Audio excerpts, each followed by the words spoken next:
Isang unique na paraan ng pag-iihaw, binalot nga po sa upak ng saging upang manatiling juicy, masarap ang iyong inihaw na karne.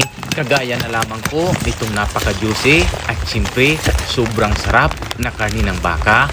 Kung paano ito lutuin, panoorin niyo po mga idol ang buong video. At wini-welcome ko po kayo mga idol dito sa aking page na Boss Ampil Vlogs. Una nga po mga ka-adventure, meron tayong presko at napakasariwang karne ng baka.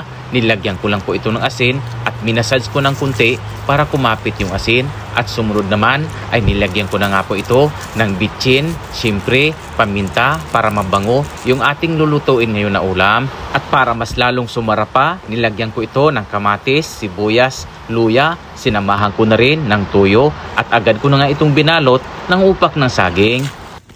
At para nga po mas masecure pa ay tinalian ko nga po ito ng mahigpit.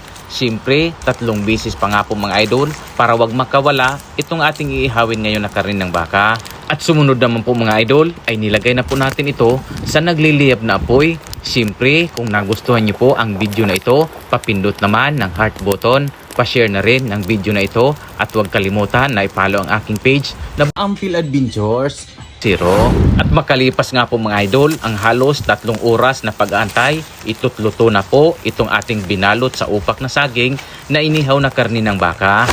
At ito na nga po mga idol, medyo nasunog nga po ang dulong bahagi nitong karne ng baka na ating inihaw. Pero okay lang po yan mga idol. Ang mahalaga po, mabusog tayo sa ating tanghalian ngayon. Siyempre, ang ganitong paraan ng pagluluto mga idol, talaga namang kita nyo, napaka-juicy at tamang-tama talaga ang pagkakaluto natin dito sa ating napakasarap na inihaw.